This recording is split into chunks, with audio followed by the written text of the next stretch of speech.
Assalamualaikum warahmatullahi wabarakatuh. Bertemu lagi dalam pembelajaran ilmu alam di kelas 7. Oke, kali ini kita akan membahas mengenai klasifikasi makhluk hidup. Apa sih klasifikasi makhluk hidup itu?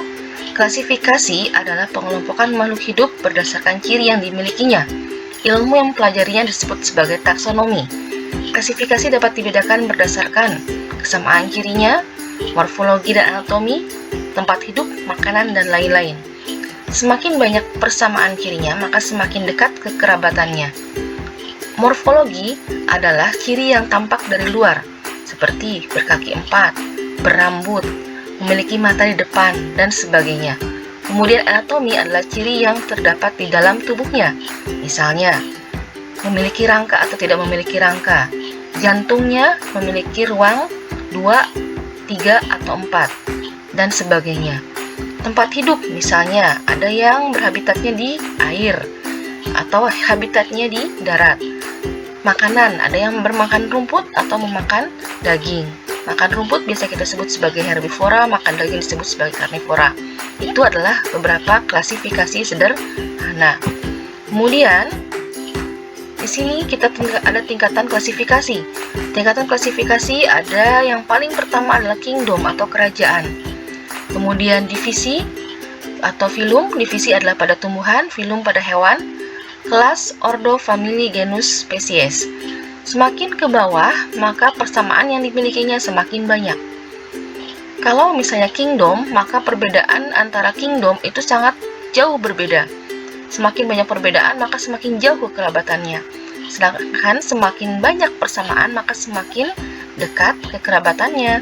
Contohnya seperti spesies, misalnya sama-sama termasuk golongan spesies kucing, maka memiliki sifat ataupun ciri yang sama. Misalnya berambut, berkaki 4, ya, itu spesies. Misalnya kucing rumah, kemudian juga termasuk juga harimau, itu termasuk ke dalam spesies atau genus kucing, Felix, ya. Itu memiliki ciri yang memiliki kesamaan yang lebih banyak dibandingkan dengan misalnya kucing dengan reptil atau kucing dengan kadal. Itu memiliki perbedaan yang sangat jauh sekali. Kenapa? Karena memang mereka memiliki kelas yang berbeda. Kemudian kita lihat lagi nih, klasifikasi 5 kingdom. Kita akan bahas mengenai klasifikasi 5 kingdom. Saat ini yang paling digunakan adalah klasifikasi 5 kingdom. Terdiri atas apa saja? Yang pertama Monera, Protista, Fungi, Plantae, dan Animalia, yang akan kita bahas satu persatu. Yang pertama adalah Monera. Monera adalah makhluk hidup bersel satu dan merupakan sel prokariot. Apa sih prokariota? Prokariota adalah sel yang tidak memiliki membran inti sel. Dan prokariot merupakan organisme yang paling sederhana. Dari 5 kingdom tersebut, hanya Monera lah yang bersifat prokariota. Ada 2 jenis Monera, yang pertama adalah Archaebacteria, kemudian yang kedua Bacteria. Archaebacteria adalah Monera yang dapat hidup di tempat yang sangat ekstrim dan merupakan makhluk hidup atau organisme yang paling primitif, ya, atau makhluk hidup purba disebutnya. Mereka atau Archaebacteria ini dapat hidup di tempat-tempat yang sangat ekstrim seperti sangat panas, sangat asam, sangat kekurangan oksigen, ya. Di tempat di mana makhluk hidup lain tidak dapat hidup, biasanya Archaebacteria masih dapat hidup. Kemudian bakteria. Bakteria adalah bakteri yang biasa kita kenal saat ini. Mereka sifatnya kosmopolitan atau dapat hidup di mana saja. Bahkan saat ini kita duduk pun mungkin di kursi yang kita duduki terdapat bakteri. Di tangan yang kita gunakan banyak terdapat bakteri. Di laptop ataupun di HP yang kita gunakan pun banyak bakteri. Tapi tidak semua bakteri merugikan. Peran bakteri ini ada yang menguntungkan dan ada juga yang merugikan. Bakteri menguntungkan diantaranya adalah bakteri yang terdapat dalam tubuh manusia. Tahukah kalian bahwa kita bisa mengeluarkan feses atau kotoran diantaranya karena jasa dari bakteri yang terdapat di dalam usus kita, usus besar kita. Ya, bakteri dalam usus besar ini akan membusukkan makanan yang masuk ke dalam tubuh kita, sehingga makanan tersebut dapat dikeluarkan dalam bentuk feses. Bayangkan jika di dalam usus besar kita tidak terdapat bakteri tersebut, maka kita tidak dapat mengeluarkan feses atau kotoran. Dan bayangkan seperti apa nanti besarnya usus kita karena makin menumpuknya kotoran yang tidak dapat dibuang karena tidak adanya bakteri. Jadi sebenarnya bakteri itu ada yang menguntungkan loh, termasuk di dalam kulit kita. Di kulit kita juga terdapat bakteri yang menguntungkan atau bakteri baik, ya, yang melindungi kulit kita dari bakteri-bakteri yang jahat. Kemudian ada juga yang dapat menyebabkan penyakit tertentu. Ada bakteri-bakteri yang bersifat parasit yang dapat mengakibatkan penyakit. Di antaranya adalah pada hewan, pada tumbuhan bisa mengakibatkan penyakit mozaik, ya, pada tumbuhan. Itu diantaranya diakibatkan oleh bakteri. Penelitian menggunakan mikroskop dari Escherichia coli ini ada yang berbentuk basil atau batang dan ada yang berbentuk bulat, ya. Ini perbesaran 100 kali, hanya terlihat seperti pasir, ya. Kemudian perbesaran 150 kali masih belum terlihat, tapi sudah terlihat ada yang bergerak-gerak. Kemudian perbesaran 400 kali mulai terlihat bentuknya. Oh iya, basil, ya, atau bentuk batang. Lihat jumlahnya sangat banyak. Kemudian ini perbesaran 600 kali mulai tampak bergerak bakterinya. 1000 kali, dan pada perbesaran 1500 kali baru terlihat dengan jelas sekali bentuk dari bakteri Escherichia coli yang berupa batang atau disebut basil, ya. Ini terlihat sekali bahwa mereka bergerak di sana, ya. Nah, kemudian selanjutnya ada media pertumbuhan Staphylococcus aureus yang bentuknya seperti bulat atau bulat lonjong. Sama, perbesaran 100 kali tidak terlihat, 400 kali mulai terlihat ada yang bergerak, tapi tidak terlihat apa itu.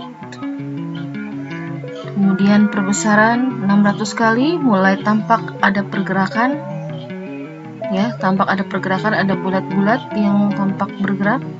Kemudian 1500 kali, nah inilah 1500 kali terlihat bahwa bakteri ini berbentuk bulat dan mereka terlihat bergerak, ya, sampai perbesaran 1500 kali.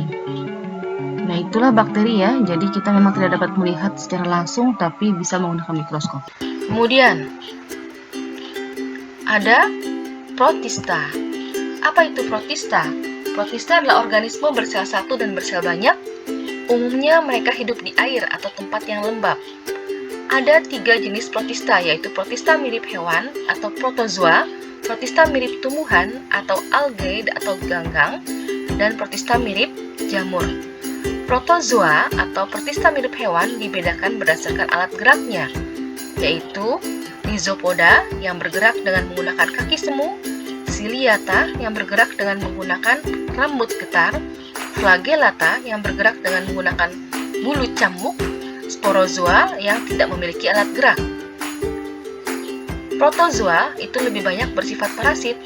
Karena mereka tidak dapat menghasilkan makanan sendiri, maka mereka membutuhkan organisme lain untuk hidup.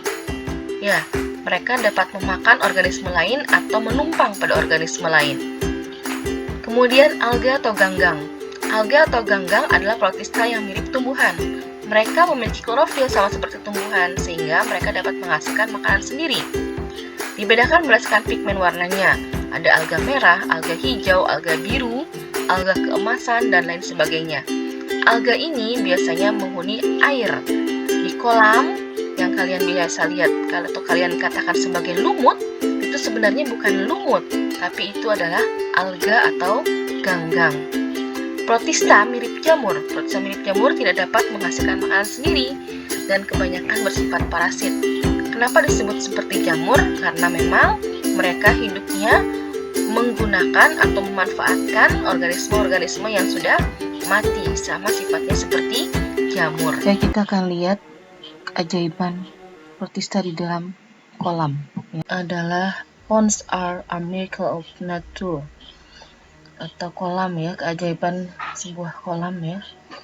Di sini air mengalir, lihat hijau warnanya, dan ternyata hijau itu apa? Hijau itu adalah ganggang atau protista mirip tumbuhan. And home to a rich variety of life. Dan ternyata merupakan rumah dari berbagai jenis makhluk hidup lainnya di muka bumi. Kolam ya. But ponds conceal a secret. Tetapi ternyata di dalam kolam itu terdapat sebuah rahasia. Ya. Terdapat sebuah rahasia. Apa itu rahasianya?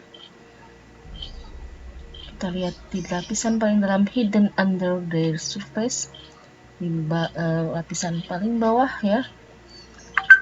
Within every drop of water, setiap tetesan air yang berasal dari kolam tersebut, is an amazing world of life. Terdapat kehidupan, dunia kehidupan lain yang sangat ajaib ya. Di sini kita bisa lihat ternyata ada makhluk hidup kecil. Ini adalah protista mirip hewan, yaitu yang bergerak dengan menggunakan silia atau bulu getar. Ini jenis Ciliata ya. Kalian lihat, bisa lihat, it is life that is beautiful. Kalian bisa lihat sangat terlihat cantik. Ada juga yang most strange atau sangat aneh. Itu sangat terlihat aneh. Ada yang terlihat sangat aneh sekali bentuknya. Kemudian ini, it can deliver its babies outside its body. Mereka dapat menghasilkan anaknya dari bagian tubuh lainnya, or carry them within, atau membawa anaknya itu di dalam tubuhnya sendiri gitu ya. Dan ini yang berwarna hijau adalah protista yang mirip tumbuhan tadi ya. It is life that can make our makanan, yang mereka dapat membuat makanan sendiri, or prey on those who can, atau mereka saling memangsa ya. Mereka saling memangsa. Jadi mereka makannya ada yang menghasilkan makanannya sendiri, atau bahkan ada yang saling memangsa ya, satu sama lain ya. Ini berbagai jenis tadi ya, sangat aneh dan sangat cantik juga gitu. Ini amuba, jenis amuba ini adalah yang berkaitan dengan Ciliata tadi. Oke, berikutnya kita akan bahas mengenai fungi atau jamur. Fungi atau jamur. Jamur makhluk hidup uniseluler atau multiseluler. Apa sih uniseluler? Sudah dibahas sebelumnya bahwa uniseluler adalah makhluk hidup bersel satu, sedangkan multiseluler adalah makhluk hidup bersel banyak. Jamur memiliki sifat seperti hewan. Mereka tidak dapat menghasilkan makanannya sendiri. Mereka makan dari sisa makhluk hidup yang sudah mati atau bersifat parasit. Bahkan ada juga jamur yang melakukan simbiosis atau bekerja sama dengan makhluk hidup lain untuk dapat hidup. Seperti tumbuhan, jamur juga memiliki sifat seperti tumbuhan karena mereka bersifat pasif. Mereka bergerak secara pasif, tidak aktif seperti hewan. Pemanfaatan jamur diantaranya adalah jamur bersel satu digunakan untuk pembuatan bahan makanan yang kita sebut sebagai ragi ya, dan proses fermentasi lainnya. Kita sebenarnya banyak sekali memakan makanan yang memanfaatkan jamur. Di antaranya adalah tempe. Tempe itu manfaatkan jamur atau ragi untuk pembuatannya. Donat, roti, oncom, ya, itu adalah makanan-makanan yang dihasilkan dari pemanfaatan jamur bersel satu atau ragi. Jamur bersel banyak. Nah, jamur bersel banyak ini ada yang sifatnya bermanfaat untuk makanan, ada juga yang bersifat parasit atau bahkan beracun, Dan kebanyakan dari jamur bersebanyak ini sifatnya sebagai detritivor atau pengurai. Jamur ini berperan sangat penting loh, dan bahkan jamur ini merupakan organisme yang purba juga, ya. Jamur disebut sebagai tumbuhan perintis, disebut sebagai organisme perintis. Kenapa mereka disebut sebagai organisme perintis? Karena jamur dapat mengawali kehidupan di mana pada saat itu kehidupan belum ada. Jamurlah yang menguraikan batu menjadi tanah, karena dia sifatnya detritivor atau pengurai. Mereka bisa hidup di atas makhluk hidup yang sudah mati. Jadi ketika misalnya sebuah daerah terkena gunung berapi, semua mati, makhluk hidup, tumbuhan mati, hewan mati, tidak ada lagi makhluk hidup di atasnya, tapi justru itu merupakan makanan bagi jamur. Karena jamur hidup dari makhluk hidup yang sudah mati, sehingga pada saat semuanya mati, jamur dapat hidup. Ya, ketika jamur dapat hidup, maka jamur akan menguraikan makhluk hidup yang mati itu menjadi mineral-mineral yang berguna bagi tumbuhnya tumbuhan.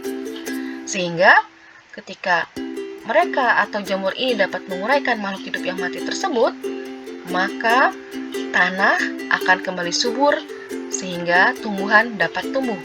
Jika tumbuhan sudah dapat tumbuh, maka oksigen akan banyak di daerah tersebut. Dan pada saat itulah maka organisme lain dapat hidup di tempat tersebut.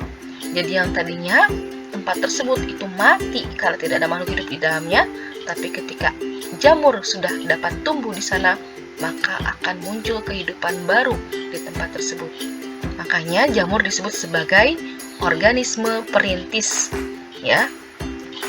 Bayangkan jika tidak ada jamur atau detritivor lainnya, pengurai lainnya, maka bumi akan penuh dengan makhluk mati, ya. Organisme-organisme mati. Mungkin tempat untuk organisme hidup tidak ada karena dipenuh dengan organisme yang sudah mati. Maka beruntunglah terdapat pengurai atau detritivor yang diantaranya adalah jamur. Justru juga banyak jamur yang dapat digunakan sebagai bahan makanan. Siapa sih yang nggak kenal jamur tiram? Ya, yang banyak digunakan sekarang sebagai jamur crispy, sate jamur dan sebagainya. Jamur kuping yang biasa digunakan sebagai sop, ya, itu adalah makanan-makanan yang sangat bergizi, ya. Itu jamur. Oke, kita akan lihat seperti apa fungi, ya. Salah satu kingdom yang kita abaikan di dunia ini, tetap padahal mereka memegang peran penting dalam sejarah kehidupan di bumi. Ya, di sini kita lihat di dalam hutan banyak terdapat jamur. Ini adalah kita memperkenalkan seperti apa sih jamur itu.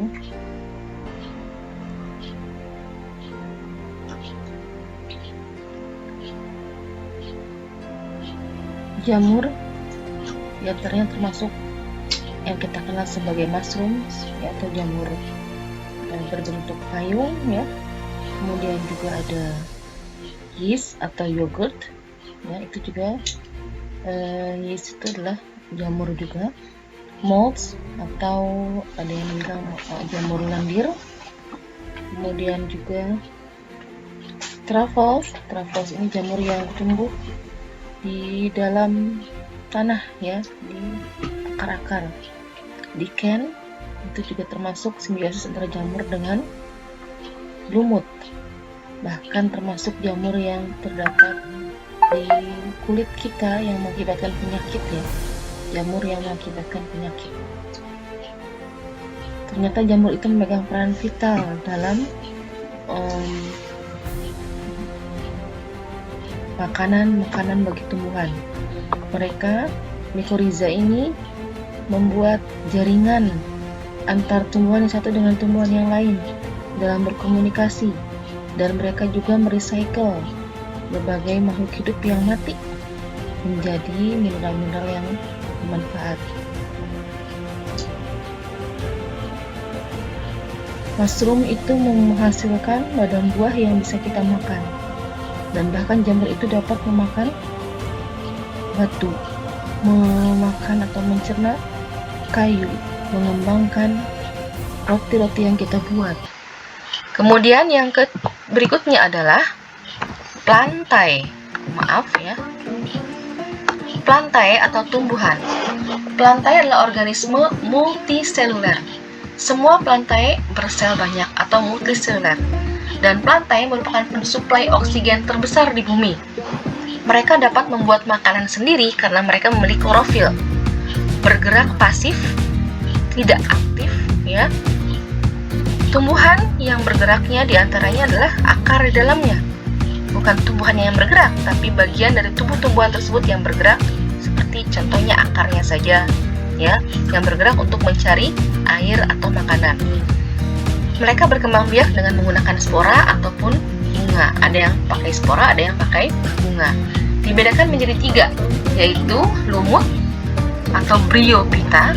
Lumut adalah plantae paling primitif. Mereka belum memiliki akar, batang, dan daun sejati. Kemudian tumbuhan paku atau Pteridophyta. Mereka sudah punya akar, batang, dan daun sejati. Tumbuhan paku ini masih berkembang biak dengan spora, begitu juga dengan lumut. Kemudian tumbuhan biji atau Spermatophyta. Tumbuhan biji dibedakan berdasarkan tumbuhan biji terbuka dan tumbuhan biji tertutup. Tumbuhan biji terbuka adalah tumbuhan biji yang bijinya tidak ditutupi oleh kulit buah. Contohnya, tanaman cemara, kemudian juga tanaman melinjo, ya. Tanaman biji terbuka ini biasanya memiliki ciri mereka berkayu atau punya kayu. Batangnya seperti kayu. Batangnya berbentuk kayu maksudnya. Kemudian juga daunnya itu ada yang bentuknya sisik, ya. Berbentuk sisik seperti daun cemara. Ada juga yang bentuknya melebar seperti daun melinjo. Kemudian yang kedua adalah tumbuhan biji tertutup. Tumbuhan biji tertutup adalah tumbuhan biji yang bijinya ditutupi oleh kulit buah. Inilah tumbuhan biji yang biasa kita kenali, yang sering kita gunakan atau sering kita manfaatkan. Ada tanaman dikotil dan juga ada tanaman monokotil. Dikotil adalah tanaman biji berkeping 2. Monokotil adalah tanaman biji berkeping 1. Tanaman dikotil diantaranya kita bisa lihat dari ciri bijinya yang bisa kita belah 2. Contohnya jeruk, kemudian juga kacang, ya. Itu adalah tanaman dikotil. Dan ciri lainnya adalah tanaman dikotil memiliki akar tunggang.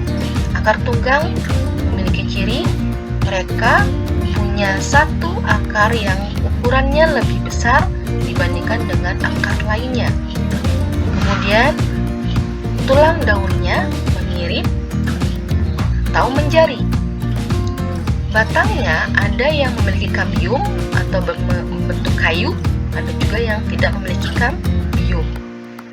Itu dikotil. Sedangkan monokotil cirinya diantaranya akarnya berupa serabut. Semua ukuran akarnya sama. Kemudian juga bijinya berkeping 1, tidak bisa dibelah 2. Contohnya seperti jagung, padi. Itu monokotil. Tulang daunnya melengkung. Contohnya adalah daun jagung. Daun jagung itu kan tanaman daunnya melengkung. Tulang daunnya melengkung atau sejajar. Tulang daunnya sejajar contohnya adalah pada daun pisang. Nanti kita lihat secara langsung seperti apa sih tanaman dikotil dan monokotil, juga lumut, juga tumbuhan paku. Kemudian ada animalia atau hewan.